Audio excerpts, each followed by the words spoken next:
माझं नाव जयवंत धोंडे साठे, गाव जयपूर.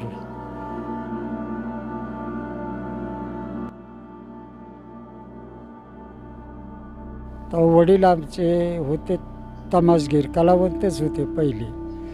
कलावंत असताना पुन्हा बँड पार्टी होती त्यांची. बँड पार्टी म्हणजे राममाळ्याच्या सर्कशीत होतं वाजवायला. पुन्हा आम्ही 8-9 महिन्याचा वर्षाचा असताना वडील आमचे वारल्यानंतर डुलकी होती घरात आमच्या. डुलकी होती तर आपला रोज मी बसायचो वाजवत बसता बसता पुन्हा मला चुलता एक होता, ते चुलता म्हणायचा आणि मी वाजवायचो. पुन्हा बौद्ध समाजाचा एक दगडूभाऊ माणूस होता, तो सुद्धा येऊ लागला. मग अशी शिकवायला लागली. मग मी ते तोंडानं म्हणायची बोल, मी वाजवायचो. वाजवता मग पुन्हा आम्ही तमाशा काढला. तमाशा काढल्यानंतर नाट्ययोग तयार केला. नाट्य तयार केल्यावर मग आम्ही तमाशा तयार केला.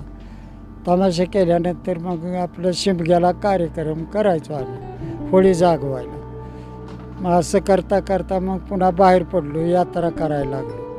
जसं जसं वाढत गेलो कला, तसं आम्ही फिरायला लागलो बाहेर यात्रेवर. तेव्हा एवढं काय दर नव्हता, म्हणजे पैसे मिळत नव्हते एवढे.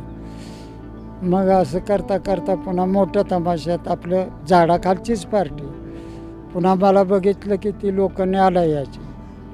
मग मी तमाशाला गेलो. पुन्हा येसकळकराच्या बाबू चांभाराच्या तमाशात गेलो, केशरबाई मळवली करीन. पुन्हा तिथनं आलो की पुन्हा ह्याच्या तमाशात गेलो, डोळेगाव कृष्णा जोशी झाला की पुन्हा तासगाव संपती एकनाथ यांच्या तमाशाला गेलो. तिथनं पुन्हा गारडीकराच्या तमाशाला गेलो. बाहेर पडलो, बघितलं असं पुणे जिल्ह्यात की मला न्यायची माणसं. मग तिथनं पुन्हा जी वाढत गेलो, वाजवत जी वाढत गेलो, ती पुन्हा यमुना वायकर्णीची गाठ पडली याला काय दवंडला. तिथं तिनं माझी डुलकी ऐकली यमुना वायकर्णी. ती म्हटली, बाळा येशील का डुलकी 1-2 लावण्या वाजवाय. मग पुन्हा तिच्या 2 लावण्या वाजवल्या. तिनं माझ्या पाठून कुठला तर म्हटलं मी सातारा जिल्ह्यातलाच आहे असं तिला सांगितलं. मग नंतर तिनं मला सर्टिफिकेट दिली मला. पुन्हा मग आम्ही असं दयानंद कांबळे सैदापूरचा, साताऱ्यापाशी सैदापूर आहे, त्यानं आम्हाला औरंगाबादला नेलं. मग तिथं आम्हाला सर्टिफिकेट मिळल्या. पहिली परिस्थिती होती म्हणजे धान्य मिळत नव्हतं, माणसाला अन्न पाणी मिळायचं नाही. भाजीवर दिवस काढलं पहिलं लहानपणी. मग पुन्हा शाळेत घातलं, परिस्थिती नव्हती ना, पण शाळेत आम्ही त्या टायमाला गेलो. मी पहिलं शिक्षक मारायचं पण तसंच जायचो आम्ही शाळेला लहानपणी. पुन्हा पहिलीत माराच्या बियानं पुन्हा पारच काय काळानं शाळा मी सोडल्यानंतर 10-11 वर्षाचा झाल्यानंतर सोडली शाळा सुटल्यानंतर मग काय जायचं, मग कुणाचं तरी कामाला जायचं, रोजगारानं जायचं. 10 पैसे रोज होता तेव्हा, 4 आणे रोज. मग कसं भागायचं. आमचं वडील लहानपणी वारलेलं. आम्ही काही दिवस आजोळात काढलं, काही दिवस आजीनं सांभाळलं. मग काही दिवस मग काय असं करत मोठं झाल्यानंतर आम्ही कला शिकल्यानंतरच मग आमचं बरंच चाललं. जशी कला वाढत जाईल असं मग आईना पुन्हा पैसे पाठवून द्यायचो.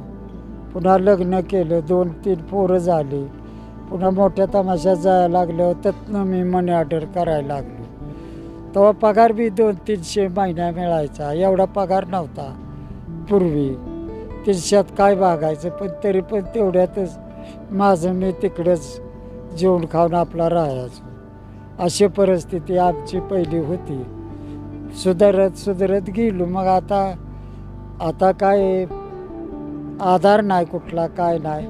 पोरं तेवढे आता एक शिकतंय पोरगं, तर बायका पोरं आपलं कसं तरी जगवतो. आपली जाते ती मजुरीनं कामानं, मग काम करून येऊन आपलं भागवतो कसं तरी त्या मजुरीत आम्ही. शेवट आर्वीकर एकनाथाच्यात वाजून बंदच झालो. शेवट पुन्हा दादू मास्तर आंबेरीकर त्यांच्यात होतो. शेवटच झाला. मग त्यातनं माझी कलाच बंद, हातच चालत ना. आत्ताची पोरं माझी कशी आहे ती ऐकत नाही. ती आमकं कर बाबा तर ऐकत नाही. ती सारखा मोबाईल आणि ती मोबाईलशिवाय त्यांना नाद दुसरा नाही.